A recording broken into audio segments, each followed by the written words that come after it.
Hello, dear viewers and learners. How are you? Hope you are keeping fit and fine in your self-residence.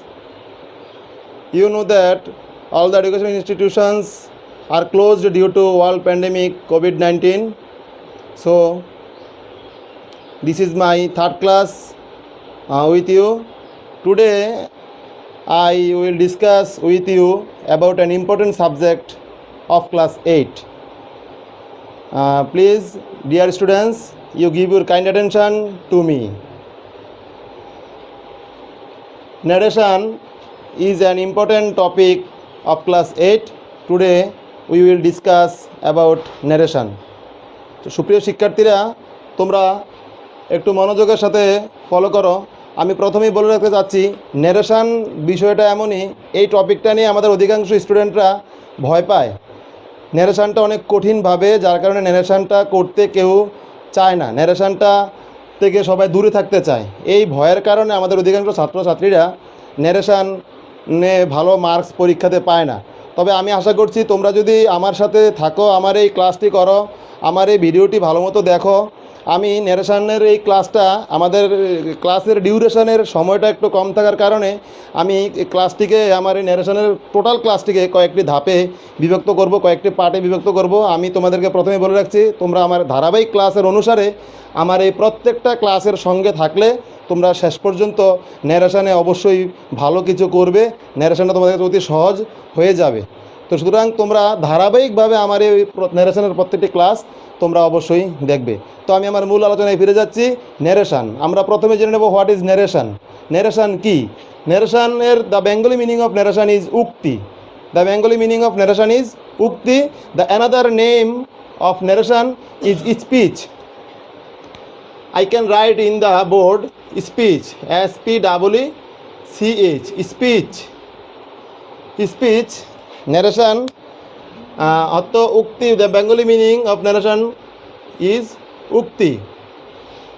আমরা ইংরেজিতে যত বাক্য লিখে থাকি, কেউ না কেউ কোনো সাবজেক্ট, কোনো কথা বলে থাকে, কোনো কাজ করে থাকে, কোনো একটা কিছু করে, তাকে আমরা সচরাচর স্পিকার বলি, মানে যে কথাটা বলে। তবে আমরা ন্যারেশনের সংজ্ঞাটা এভাবে দিতে পারি যে স্পিকার বা বক্তার মুখনিসৃত যেই বক্তব্যটুকু, আমি আবারও বলছি মাই ডিয়ার লার্নার্স, বক্তার মুখনিসৃত, বক্তার মুখের যে বক্তব্যটুকু, ওই বক্তব্যটাকেই কি বলে? উক্তি বলে, স্পিচ বলে, ন্যারেশন বলে। তোমরা খাতায় লিখতে পারো দ্য অ্যাব্রিভিয়েশন অফ ন্যারেশন,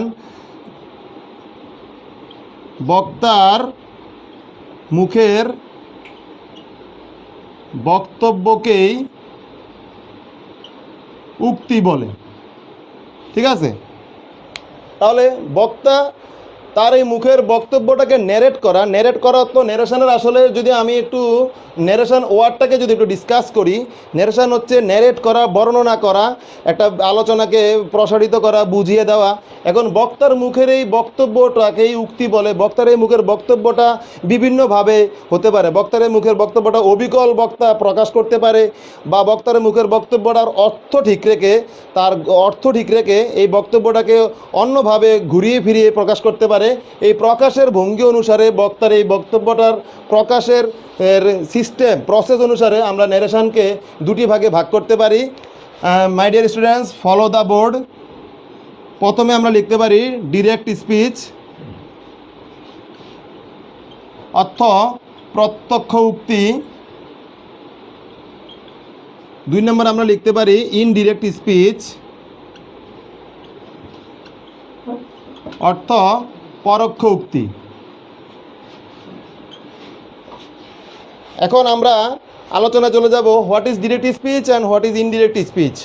প্রত্যক্ষ উক্তি কী, পরোক্ষ উক্তি কী, ন্যারেশন। তাহলে আমরা ক্লিয়ার হলাম যে হোয়াট ইজ ন্যারেশন, ন্যারেশন হচ্ছে কোনো কিছুকে ন্যারেট করা, স্পিকার তার মনের কোনো কথাকে, তার মনের যে ভাবটাকে এটা তুলে ধরা, এটাকে এই উক্তিটাকে প্রকাশ করার, যে প্রকাশ করাটাকে কি বলে? স্পিচ বলে, ন্যারেশন বলে।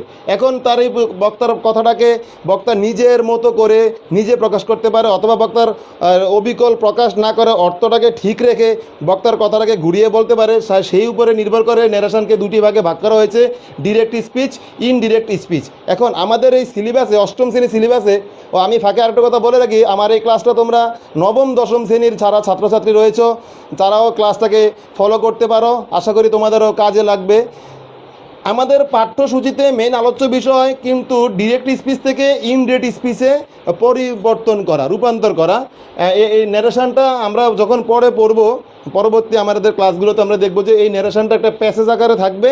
ওই প্যাসেজ আকারে যে থাকবে, যে একটা স্টাইলে দেওয়া থাকবে, ওটাকে বলে ন্যারেটিভ স্টাইল। ন্যারেটিভ স্টাইলে আমরা কী করবো? স্পিচ চেঞ্জ করবো। আমরা কি ডিরেক্ট স্পিচ থেকে ইনডিরেক্ট স্পিচে করবো। সেই জন্য আমাদের কিছু রুলস রয়েছে। আমাদের কাইন্ডস অফ সেন্টেন্স সম্বন্ধে ভাস্ট নলেজ থাকতে হবে। If any students have don't knowledge over kinds of sentence, he can not solve narration, he can not change direct speech to direct speech, from direct speech to indirect speech. তো আমরা এবার আলোচনায় চলে যাচ্ছি। আমরা এবার ডিরেক্ট স্পিচ কি, indirect speech কি, সেই সম্পর্কে তোমাদের সামনে আলোচনা তুলে দিচ্ছি। মাই dear learners, you give your kind attention to the board. Direct speech. The Bengali meaning of direct speech, প্রত্যক্ষ উক্তি। প্রত্যক্ষ উক্তি বলতে কি, আমি বলে দিলাম স্পিকার, যে স্পিক করে তাকে কি বলে? স্পিকার। বাংলায় বলে বক্তা। বক্তা তার মুখের কথাটুকু কোনোরূপ পরিবর্তন না করে হুবহু অবিকল তুলে ধরাকেই ডিরেক্ট স্পিচ বলে। আমি আবারও বলছি, my dear learners, you follow me and learn this. বক্তার মুখের বক্তব্যটাকে হুবহু তুলে ধরাকেই ডিরেক্ট স্পিচ বলে। আমি একটা এক্সাম্পল দিলে তোমাদের জন্য আরও সুবিধা হয়ে যাচ্ছে। যেমন তোমরা ধরে নাও, রহিম said, I am a student. Dear learners, follow the board. Here is an example of direct speech. Here is an example of direct speech. Rohim said, I am a student. It is a direct speech. এখন রহিম বলল, আমি একজন ছাত্র। রহিমের এই কথাটুকু অবিকলভাবে এই বাক্যে তুলে ধরা হয়েছে, কোনোরূপ পরিবর্তন। রহিম ঠিক যেভাবে মুখে বলেছে ঠিক সেভাবেই এখানে তুলে ধরা হয়েছে। রহিম বলল, আমি একজন ছাত্র। রহিমের মুখের কথাটাকে পরিবর্তন না করে তুলে ধরা হয়েছে, তাহলে এটাকে বলে ডিরেক্ট স্পিচ।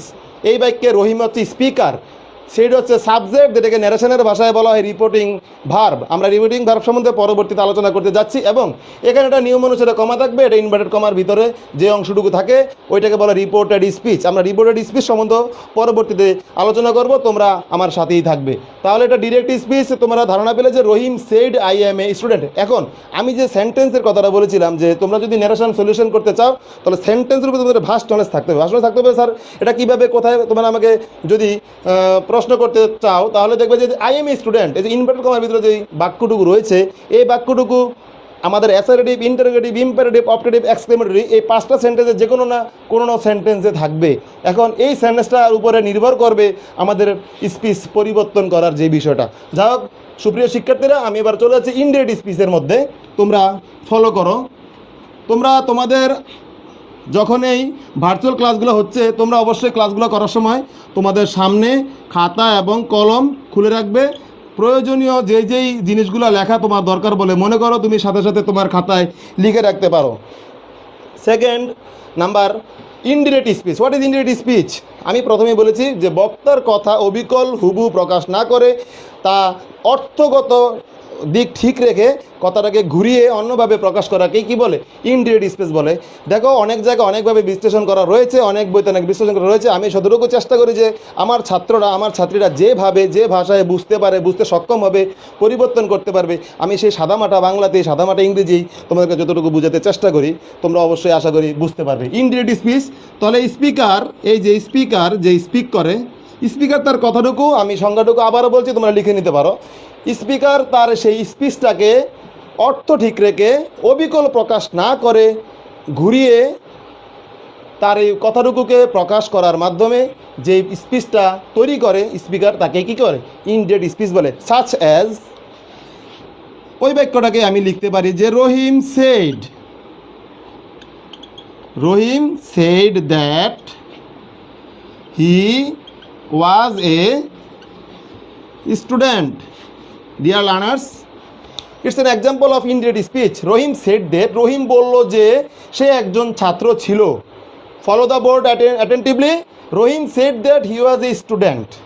তাহলে এই বাক্যে রহিম হচ্ছে স্পিকার, সেড হচ্ছে রিপোর্টিং ভার্ব, দ্যাট হচ্ছে কনজাংশন, হি ওয়াজ সেড এ হচ্ছে আমাদের সেই ইনভার্টেড কমার ভিতরে যেই এই রিপোর্টেড স্পিচটা ছিল সেই রিপোর্টেড স্পিচটার এই অংশটুকু। এই যে একটা এক্সাম্পল তোমরা দেখলে, এখন এখানে কিভাবে আমরা পরিবর্তন করলাম, দ্যাট কোথা থেকে আসলো, হি কিভাবে হলো, ওয়াজ কোথা থেকে আসলো, এই যে বিষয়গুলো রইলো, এগুলো আমাদের কিছু রুলস রয়েছে, আমরা পরবর্তী ক্লাসগুলোতে দেখব। তাহলে এটা হচ্ছে কি ইনডিরেক্ট স্পিচের একটা উদাহরণ। রহিম বলল যে সে একজন ছাত্র ছিল, কথাটা অর্থগত ঠিক রেখে কাঠামোগত পরিবর্তন করে সে ইনডিরেক্ট স্পিচে এই বাক্যটাকে প্রকাশ করা হলো। তাহলে সুপ্রিয় শিক্ষার্থীরা, আমরা আজকের ক্লাসে জানতে পারলাম যে ন্যারেশন কি, ন্যারেশন কত প্রকার ও কি কি, এবং সেই দুই প্রকারের উদাহরণ সহ কিছু বর্ণনা। আমরা এবার কাজেই চলে যাব। যদি we want to solve narration easily, we have to vast knowledge about reporting verb and reported speech. Reporting verb, reported speech. Reported speech. Dear students, এই দুইটা জিনিস বোঝানোর পরে আজকের আমার এই ন্যারেশনের আজকের ক্লাসটুকু এতটুকুই শেষ হবে। তোমরা এতটুকু জিনিস একটু ভালো মনোযোগ সহকারে দেখো যে what is reporting verb, what is reported speech. Reporting verb এবং রিপোর্টেড স্পিচ যে সকল স্টুডেন্টরা চিনতে না পারবে, ধরতে না পারবে, তারা কিন্তু ন্যারেশনকে সলিউশন করতে পারবে না, ন্যারেটিভ স্টাইলটা করতে পারবে না, ডিরেক্ট থেকে ইনডিরেক্টে চেঞ্জ করতে পারবে না। তো ডিয়ার স্টুডেন্টস, ফলো করো। আমি যে উদাহরণটি লিখেছিলাম সেই উদাহরণটি আমি আবারও লিখছি বোর্ডে। রহিম said I am a student. Here Rohim is a speaker of this in direct speech. It is a direct speech. Rohim is a subject, said হচ্ছে একটা ভার্ব, ইনভার্টেড কমা থেকে শুরু করে ইনভার্টেড কমা পর্যন্ত যেটা আমি কি বলেছিলাম ওটাকে রিপোর্টেড স্পিচ বলে। তাহলে আমার রিপোর্টিং ভার্বের সংজ্ঞাটা যদি তোমরা লিখতে পারো, এইভাবে লিখতে পারো যে ডিরেক্ট স্পিচের মধ্যে স্পিকার, ডিরেক্ট স্পিচের মধ্যে বক্তা, যেই বক্তার সাথে যে ভার্বটুকু ব্যবহৃত হয়ে থাকে, বা ডিরেক্ট স্পিচের মধ্যে যে ভার্বটুকু থাকে ওই ভার্বটুকুকে রিপোর্টিং ভার্ব বলে। তাহলে here said is an example of reporting verb. আমি আশা করি তোমরা অতি সহজেই বুঝতে পারতেছো। আমি আবারও বলছি তোমাদের সুবিধার্থে যে রিপোর্টিং ভার্ব কি, ডিরেক্ট স্পিচের মধ্যে সাবজেক্টের সাথে যে ভার্বটি থাকবে সেই ভার্বটিকে রিপোর্টিং ভার্ব বলে।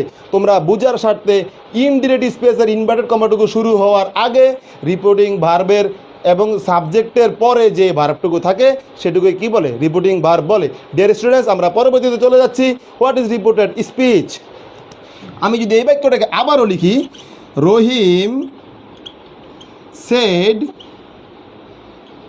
I am a student. আমি প্রথমেই বলে রেখেছি যে উদাহরণটা যে লিখছি আমরা, এই দুটোটা উদাহরণই ডিরেক্ট স্পিচ, এখানে কিন্তু কোনো ইনডিরেক্ট স্পিচ নেই।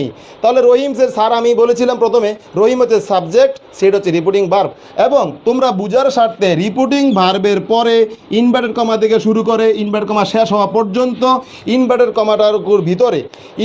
কমাটুকুর ভিতরে যেই বাক্যটুকু থাকবে, সুপ্রিয় শিক্ষার্থীরা আমি পুনরায় বলছি, তোমরা মনোযোগ দিয়ে শোনো। রিপোর্টিং ভার্বের পরে ইনভার্টেড কমা শুরু করে ইনভার্টেড কমা শেষ করার পর্যন্ত ইনভার্টেড কমার ভিতরের যেই বাক্যটুকু থাকে ওই বাক্যটুকু রিপোর্টেড স্পিচ বলে। Without the knowledge of reported speech and reporting verb you can not solve narration. I mistakenly advise you, আমি তোমাদেরকে খুব স্পষ্ট করে বলছি, যে সকল ছাত্রছাত্রীরা রিপোর্টিং বা রিপোর্টেড স্পিচ সম্বন্ধে খুব ভালো ধারণা রয়েছে তারা সহজেই ন্যারেটিভ স্টাইলগুলো, প্যাসেজ ন্যারেশনগুলো করতে পারবে। তাহলে সুপ্রিয় শিক্ষার্থী, আমার আজকের ক্লাস ছিল এতটুকুই যে what is narration, what is the classification of narration, what is reporting verb, what is reported speech and such kind of example. তো এই পর্যন্তই। আমি আশা করি পরবর্তীতে আমার দ্বিতীয় ক্লাসটুকুতে আমি তোমাদের ন্যারেশনের বাকি অংশগুলো নিয়ে আসবো। সে পর্যন্ত তোমরা সবাই সুস্থ থাকো, safe home, safe stay, and keep your self free from crowded place. If you have to go out, always use hand claps and mask. Thank you. Best of luck.